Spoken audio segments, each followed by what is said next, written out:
employees on each shift have a responsibility for maintaining their work area. And that'll consist of the service operators will help maintain that area at the end of their shifts. And as you can see, if you would look at the facility right now, it is as clean as the first day that we moved in here. And that's through the ownership of that is developed through the 5S process. Traditional plants tend to be dark in most places. Painting on the machines was always a dark color because you wanted to hide a lot of the grease and the dirt that was showing up. We took a different philosophy. We wanted the machines to be bright so that if there was an oil leak or hydraulic leak, it became readily apparent and we would keep it clean. By having the bright machines, it established a standard that said we want to maintain these standards. At this point, you have sorted out unnecessary items from the target area and have begun to set things in order. Now you'll learn how to shine, a method for deep cleaning and inspecting through cleaning. A smooth, efficient operation requires that you keep your work area and especially the equipment operating at peak levels. And the most effective way to do this is to prevent causes of problems. Our goal is to find low-cost solutions. And one of the most cost-effective solutions available is the third S, shine.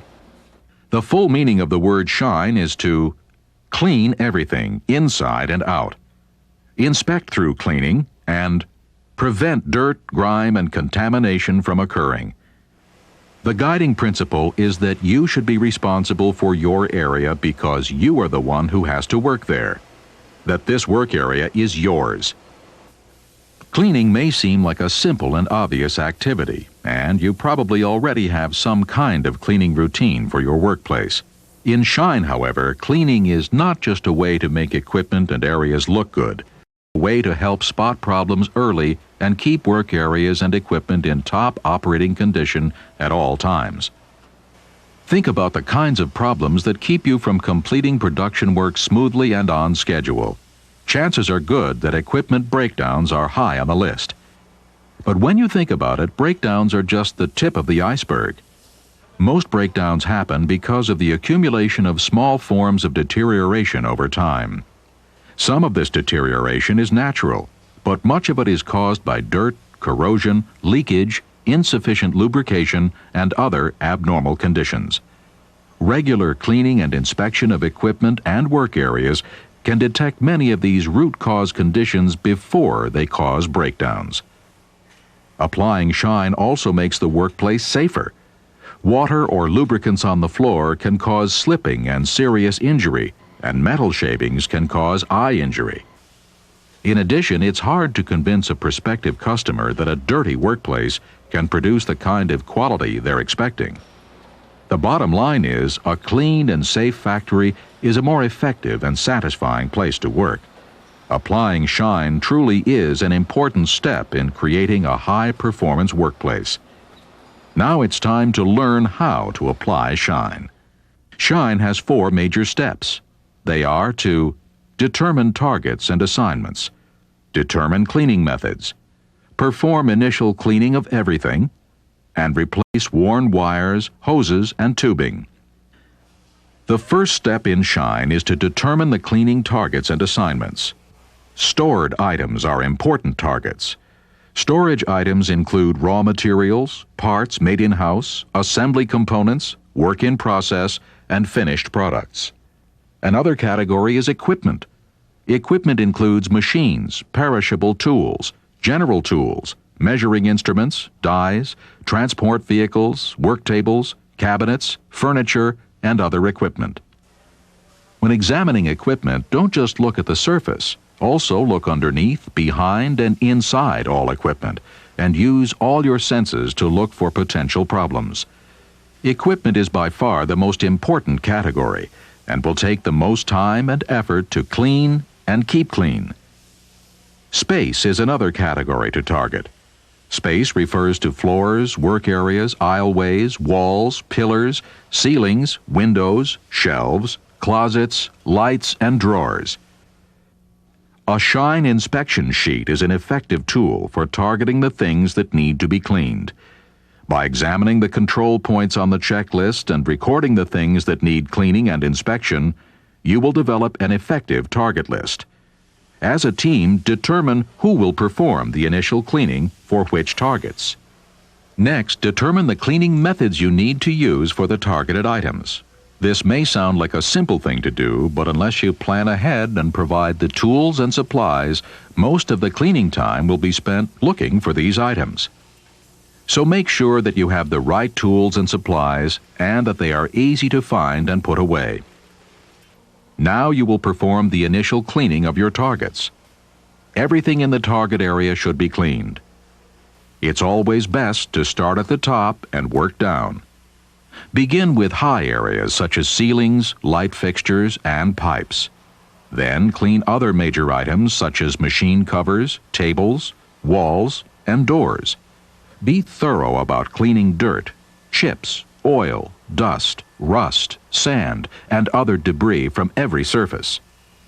Try to restore every surface to its original state. Next, clean areas such as drawers, cabinets, and the inside of machines. Finally, clean the floors and aisleways.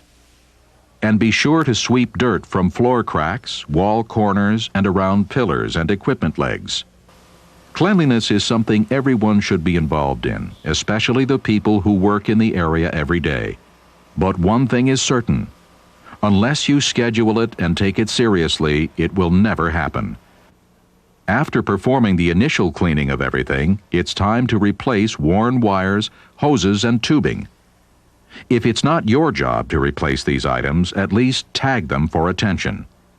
By performing this step, you will handle most equipment issues before they become problems that slow down or stop production. So let's briefly review the steps in Shine. First, you determine targets and assignments. There are 3 categories of targets: storage, equipment, and space. Next, determine cleaning methods and obtain the cleaning tools and supplies. Then you won't have to search for the tools and supplies later, and you'll perform the cleaning jobs well. Third, perform the initial cleaning of targets inside and out. And fourth, replace all worn wires, hoses, tubing, and other parts. Of course, once you've cleaned an area, you want to keep it clean, and the same principles apply. In the 4th S, Standardize, we'll talk more about how to keep your area clean on a daily basis.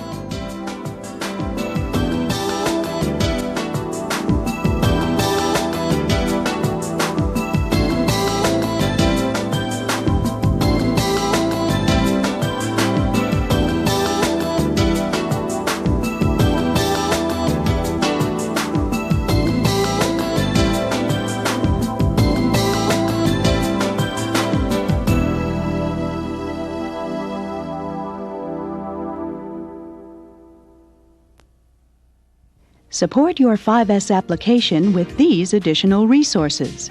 From Teletrain, Total Productive Maintenance, a 4-part video series appropriate for all levels of your organization. For more information, call 1-800-251-6018. From Productivity, 5 Pillars of the Visual Workplace, a comprehensive source book with dozens of examples of 5S implementation for the shop floor and office. 5S for Operators, an illustrated, easy-to-read introduction to the 5S system, developed specifically for shop floor employees. 5S for Operators Learning Package includes books, overheads, color slides, and facilitation guide for leading a learning group based on 5S for Operators. Training and consulting on 5S and the visual workplace from the Productivity Consulting Group. For more information, call 1-800-394-6868 or 1-800-966-5423.